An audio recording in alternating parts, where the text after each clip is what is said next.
मार्जयति सह वस्त्रेण मार्जयति मर्कटः व्यजनेन विजयति विजयति म्हणजे हवा घालणे व्यजन म्हणजे पंख्याने हवा घालत आहे मर्कटः व्यजनेन विजयति ते सगळे काय झाले मर्कट म्हणजे माकड हे सगळे काय झाले नपुंसकलिंगी शब्द झाले मग आता ह्याचं खाली परत शब्द दिले काय की नेत्रम नेत्रेन वाहनम वाहनेन जलम जलेन मग आता इथे म हा शेवटचा हलंत आला तो काढून टाकायचा है ना आपण पुल्लिंगीमध्ये काय केलं होतं सुधाखंड सुधाखंडेन तसाच शब्द घेतला आता इथे काय आलंय नेत्रम म नाही घेतला आपण नेत्रेन म जो आहे तो लोप झाला मचा ठीक आहे नपुंसकलिंगामध्ये मग नेत्रम नेत्रेन वाहनम वाहनेन जलम जलेन वस्त्रम वस्त्रेन म्हणा तुम्ही पण म्हणजे आपण हा बोलताना म्हणजे हात जलेन वाहन अहम नेत्राभ्याम पश्चिम म्हणजे मी हसते ना आता हाताने पाहिदा आता हा पुल्लिंगी शब्द आहे हस्त हा पुल्लिंगी शब्द आहे तर तो तसाच येणार हसते न पण जलम वाहनम ते काय झाले नपुंसकलिंगी शब्द त्याला शेवटी हलंत म असतोच म असतोच कारण की कसा ओळखायचा जर विसर्ग असेल रामः श्यामः विसर्ग असला की तो पुल्लिंगी शब्द आहे आणि सीता गीता ह्याला काहीच लागत नाही जसे आहे तसे हे आकारांत आहे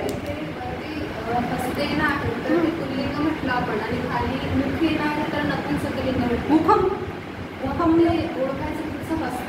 हो हां मग आता कसं काय ते शब्द आहे सांगितलं मी की ते मराठीमध्ये पुल्लिंगी आहे आता आपण ती खुर्ची म्हणतो पण हिंदीमध्ये काय तर सह आसन संस्कृतमध्ये सह आसन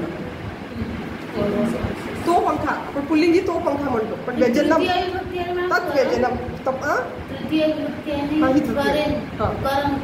करण करण करण कारण है ना आपण पंखा तो पंखा म्हणतो आहे की नाही पण संस्कृतमध्ये काय तर तत् व्यजनम नपुंसकलिंगी शब्द मग असे काही शब्द आपल्याला लक्षात ठेवावं ठीक आहे काही काही तशीच आहेत पण काही काहीमध्ये थोडंसं बदल आहे नेत्रम नेत्रेन वाहनम वाहनेन जलम जलेन वस्त्रम वस्त्रेन यंत्रम यंत्रेन व्यजनम व्यजनेन पुस्तकम पुस्तकेन भांडम भांडेन शस्त्रम शस्त्रेन भांड म्हणजे आपलं भांडच आले अर्थ कळले सगळ्याचे आता हे झाले नपुंसकलिंगी आता खाली कुठले दिले आपल्याला स्त्रीलिंगी मग स्त्रीलिंगमध्ये काय येतं सा मापिकया आ लिखती मापिकया ते हस्तचं काय होतं हस्ते न पण मापिकाचं काय ना मापिकया हा चार्ट पाहिला तर पहा आपण पेज नंबर किती 35 वरचा पहा पेज नंबर 35 वर देवचा चार्ट आहे देव शब्द चालवलेला आहे तिथे आहे ना आणि त्याच्या पुढे आहे माला शब्द पेज नंबर 36 वर माला शब्द आहे ना त्याचा प्रथम पुरुष पहा माला मालाम मालया मालायई मालायाः मालायाः मालायाम हे माले तर माला मालया तृतीय काय तर तृतीयचं एक वचन काय तर मालया मग काय तर मापिकया मापिका मापिकया म्हणजे मापिकया सा मापिकया आ लिखती हे त्याच्या वरची कृती कोणती सांगायची मला नपुंसकलिंग सांगितली हां हां याने ना हे सगळे नपुंसकलिंगी शब्द आहे हे नेत्रम वगैरे हां ते सगळे नपुंसकलिंगी शब्द आणि त्याच्यावरची पुल्लिंगी शब्द आहे आणि आता हे खालचे मापिका म्हणजे पट्टी आ लिखती म्हणजे रेश मारली त्याने आता हे स्त्रीलिंग आहे ना स्त्रीलिंग हो आता स्त्रीलिंग आहे सा मापिकया आ लिखती मापिका म्हणजे काय माप मोजणे आपण म्हणतो की नाही मापिकया मग इथे मापिका म्हणजे पट्टी स्केल पट्टी हां अलिखती म्हणजे काढत आहे हां लिखती म्हणजे लिहिणे आणि आलिखती म्हणजे चित्र काढणे नाही चित्र काढणे आलिखती म्हणजे चित्र काढणे हां लिखती म्हणजे लिहिणे आलिखती म्हणजे चित्र काढणे सा मापिकया आ लिखती बालिका छुरिकया कर्तयति छुरिकया छुरिका छुरिकया बालिका सुरीने कापत आहे ना कर्तयति म्हणजे कापत आहे माता वेल्लन्याः रोटिका वेल्लन्या रोटिकाः करोति वेल्लन्नी म्हणजे लाटणे माता वेल्लन्या रोटिकाः करोति नंतर बालकः कुप्या दुग्धम पिबती कुपी म्हणजे बाटली बाटलीने दूध पित आहे कुप्या हां तृतीय आली ना तृतीयचं एक क्वेश्चन तर कुपी हा काय झाला इकारांत शब्द झाला त्यात इकारांत झाला की नाही मग त्याचा कुप्या झाला माला मालया आणि समजा इकारांत असेल तर त्याला कुप्या कळलं काय कुपी कुपी इकारांत आहे ना. नाही, हा इथं जे आहे हा. इथे त्याची तृतीय झाली, तृतीयचं एक वचन झालं. आता हे तुम्ही जसं तसा अभ्यास करून तसं तसं तुम्हाला समजेल. सुरुवातीला खूप कन्फ्युजन होणार आहे. ठीक आहे, फक्त वाचत राहायचं. आता घरी जाऊन थोडंसं याच्यावर डोळे फिरवायचे. ठीक आहे.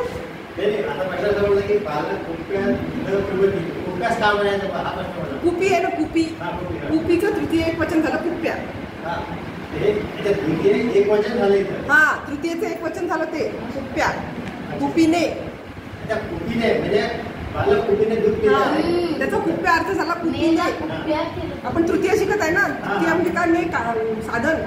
कशाने तरी काहीतरी करत आहे ना, साधन. तो काय करत आहे, तर कुपीने दूध पित आहे, हाताने लिहत आहे. हा, तृतीय झाला. पण नपुसकलिंगी आणि पुल्लिंगीमध्ये ने लागतो. हस्तेन आहे की नाही, जलेन. इथे नाही लागत. तर इथे कुप्या. माल या झालं. तर माला हे काय झालं, तर आकारांत शब्द आहे की नाही, म्हणून त्याचं काय झालं, माल या. पण आता कुपी शब्दाचं काही कुप्या. तर तुम्ही नदी शब्द तुम्हाला सांगेल. त्या नदी शब्दाप्रमाणे बाकीचे शब्द इकारांत शब्द तसे सांगते मग मी. आता पहिले एवढं पूर्ण करून घेऊ, मग तो पूर्ण नदीचा चार्ट सांगते. ठीक आहे. सा मापिकया आलिखती, बालिका चोरिकया कर्तयती, माता वैलल्या रोटिका करोती, बालकः कुप्या दुग्धम पिबती. म्हणजे बालक कुपीने दूध पित आहे.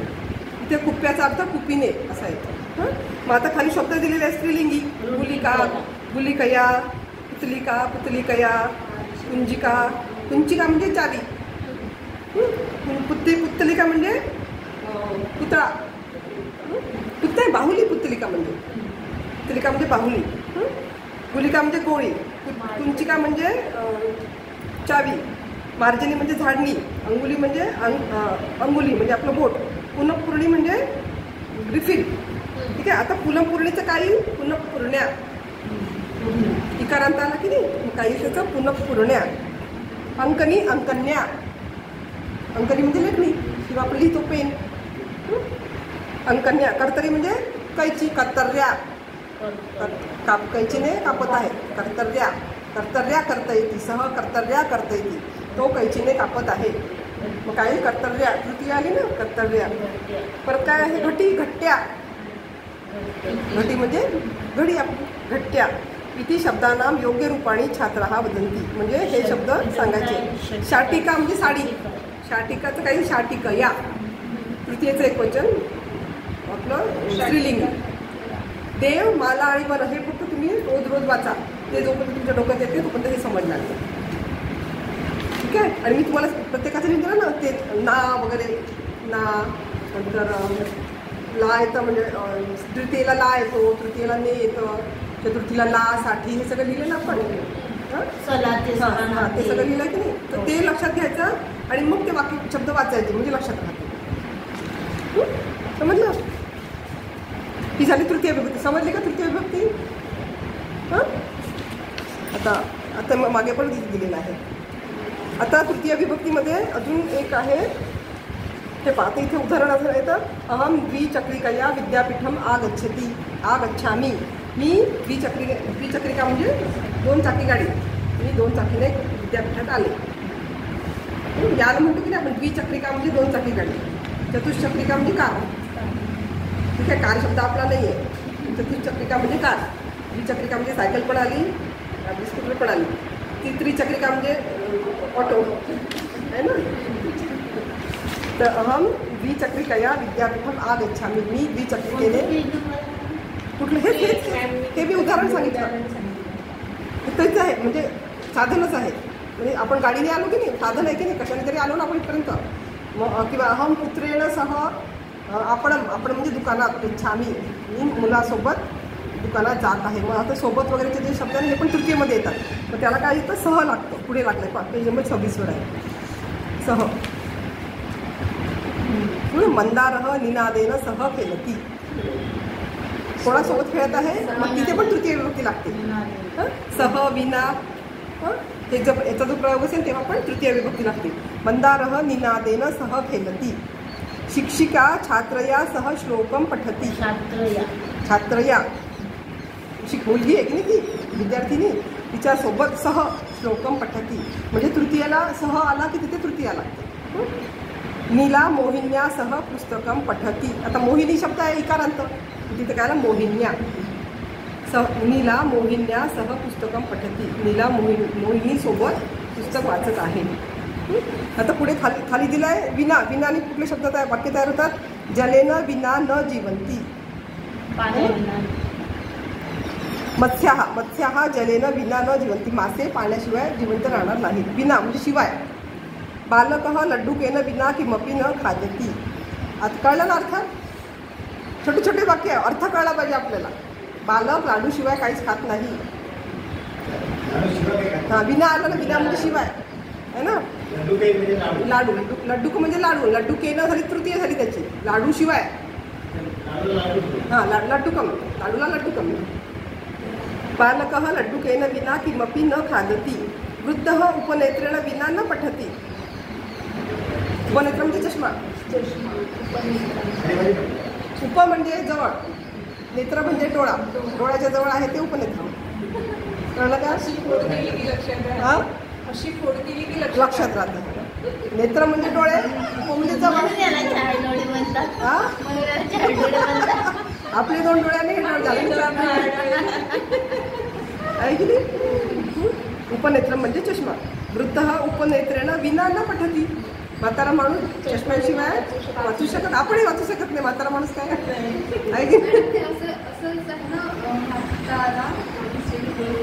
चष्मा वाचत नाही. हां, न पठती. वाचू शकत नाही पण ते वाचत. हां हां, अर्थ तोच येतो म्हणजे न पठती म्हणजे वाचत नाही. किंवा इथे शक्नोती पण येतं. न पठती न शक्नोती असं पण येतं. करू शकत नाही. स्वप्न कसं येणार म्हणून पठती आहे. करू शकत नाही. जेव्हा करू शकत नाही म्हणतो तेव्हा शक्नोती धातू येतो. ठीक आहे. मग ही झाली आपली तृतीय विभक्ती. आता इथे मम अंगानी सगळे आपल्या शरीराचे पार्ट दिलेले आहेत. कशाला काय काय म्हणतात हे सगळं दिलेलं आहे. मुलांना या शब्दाने कळली का? तृतीय विभक्ती तृतीय विभक्ती कळली का? पुल्लिंगीमध्ये येतं हस्तेनं, आहे ना, बंदुकेनं, सुधाखंडेनं न लागला. परत नपुंसकलिंगीमध्ये येते जलेनं, गगनेनं.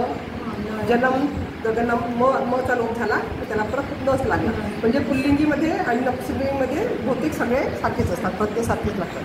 फक्त स्त्रीलिंगीमध्ये वेगळं आहे. तर ते फक्त आपला याचा भाग आहे. आपण जसं जसं त्यात अभ्यास करतो तसं तसं ते आपल्याला समजत जातं. मग स्त्रीलिंगीमध्ये काय तर मापिकया, बालिक छुरिकया आहे ना, वेल्लन्या. वेल्लन्नी आहे की नाही, उकारांत आला की नाही, तो इकारांत आला की नाही, म्हणून मग ते वेल्लन्या. वेल्लणी म्हणतो की नाही आपण, त्याचा वेल्लन्या असं ते तृतीयचं एकवचन झालं. कळलं? हे झालं तृतीया. आता आहे द्वितीया. म्हणाला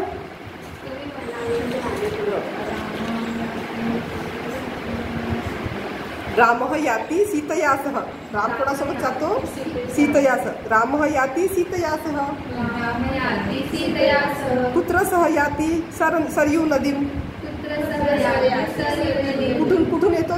तो सरयू नदीमधून आहे ना. कृष्णः याति राधयासह.